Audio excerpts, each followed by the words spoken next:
हमारे समाज में कई जातियां हैं, जिनमें कुछ जातियां ऊंची तो कुछ जातियां नीची कहलाती हैं। परंतु क्यों, ये सवाल हर एक सनातनी को चुभता रहता है। खासकर आज़ादी के बाद हिंदुओं में ये सवाल बिखराव पैदा कर रहा है।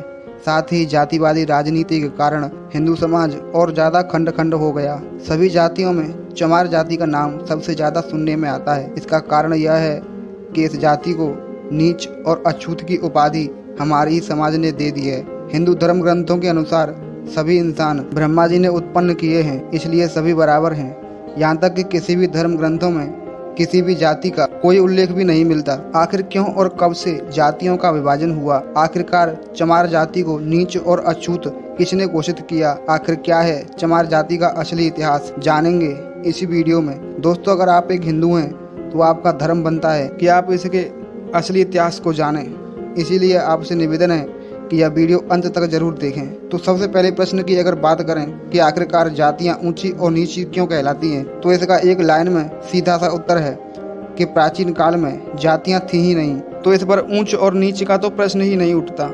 अब बात करते हैं हमारे दूसरे प्रश्न की कि आखिरकार क्यों और कब से जातियों का विभाजन हुआ।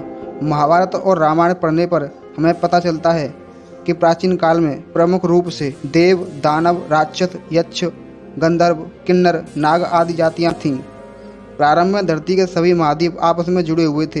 इस जुड़ी हुई धरती को प्राचीन काल में 7 द्वीपों में बांटा गया, जिनमें जम्बूद्वीप, प्लक्षद्वीप, शाल्मली द्वीप, कुशद्वीप, क्रौंचद्वीप, सागद्वीप और पुष्कर द्वीप थे। इन सभी में जम्बूद्वीप सभी के बीचों बीच था। यहीं पर मानव सभ्यता का विकास हुआ। एक कुनबा जाति होने के बाद मानव भिन्न भिन्न जगहों पर रहकर मानव जातियों में बंटता गया। उस समय कर्म के आधार पर जाति को संबोधित किया गया था। ठीक वैसे ही जैसे आज हम वकील, मास्टर, टेलर, डॉक्टर, किसान आदि को उनके काम की वजह से कहते हैं। जिस तरह एक वकील का बेटा डॉक्टर, इंजीनियर या जज बन सकता है, ठीक वैसे ही उस समय कर्म अनुसार ब्राह्मण, क्षत्रिय आदि कहे जाते थे। दुर्भाग्य से जाति को आज अलग अर्थों में लिया जाता है। जाति समाज या संप्रदाय पर अध्ययन करने वाले जानते हैं कि जाति का अलग अलग अर्थ होता है।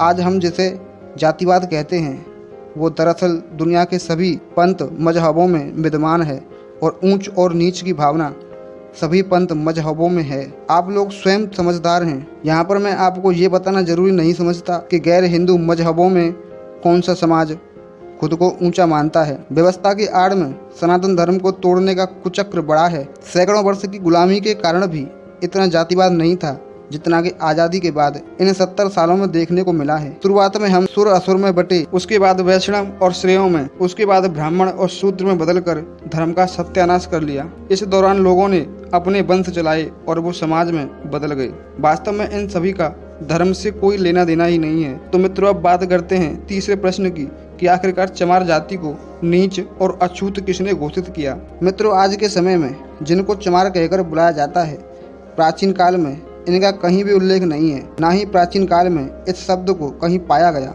और ना ही इस नाम की कोई जाति थी।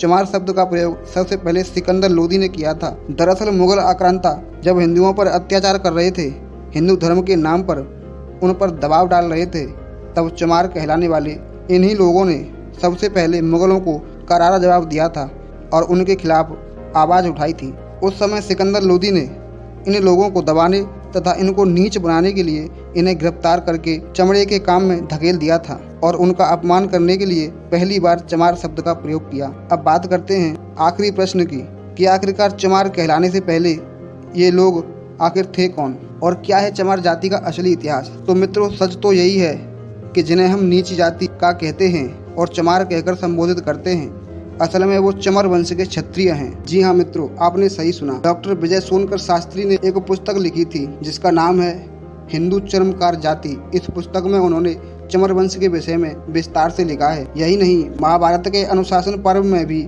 इस वंश का उल्लेख मिलता है। भारत पर जब तुर्कों का शासन था, उस समय भी भारत के पश्चिमी भाग पर चमर वंश का शासन था।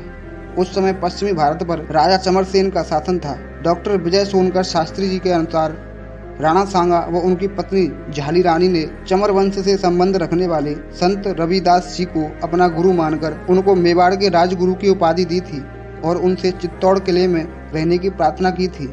डॉक्टर शास्त्री ने अपनी किताब में यह लिखा है कि विदेशी मुगल आक्रमणकारियों के आने से पहले भारत में मुस्लिम, सिख व दलित नहीं थे। जिन्हें आज हम दलित कहते हैं, वे सब आंतरिक लड़ाई के कारण धीरे धीरे क्षत्रिय समुदाय से अलग होते गए और इनकी गिनती धीरे धीरे निम्न और शूद्र जातियों में की जाने लगी। मित्रों, संत रविदास चित्तौड़ किले में कई महीने रहे थे।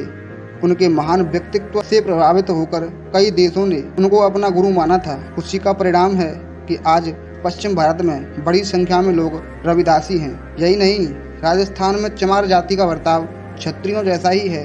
उनकी औरतें लंबा घूंघट रखती हैं, आदमी ज़्यादातर लंबे मूछें और पगड़ी रखते हैं। मित्रों, आज भारत में 23 करोड़ के आसपास मुस्लिम हैं और लगभग 35 करोड़ के आसपास अनुसूचित जातियों के लोग हैं। जरा सोचिए, लोगों ने यदि मुगल अत्याचारियों के आगे हार मान ली होती और मुसलमान बन गए होते तो आज भारत में मुस्लिम जनसंख्या 50 करोड़ के पार होती। आज समय की मांग है कि एक बार फिर से भेदभाव भुलाकर सभी सनातन धर्मियों को एकजुट करें। और यदि हम ईद की सेवई खा सकते हैं तो दलित के घर का पानी क्यों नहीं पी सकते? इस पर विचार अवश्य करिएगा। यदि आपको यह वीडियो अच्छी लगी हो तो इस वीडियो को लाइक कर शेयर करें। यदि इस संबंध में कुछ भी कहना पूछना हो तो नीचे कमेंट करें। और यदि आप इसी प्रकार की जानकारी भरी वीडियो लगातार देखना चाहते हैं तो आप इस छोटे से चैनल फिर विश्वगुरु भारत को सब्सक्राइब करना ना भूलें। तो मिलते हैं इसी प्रकार की जानकारी भरी एक और वीडियो में। तब तक के लिए जय हिंद, जय भारत, एक कदम अखंड भारत की ओर।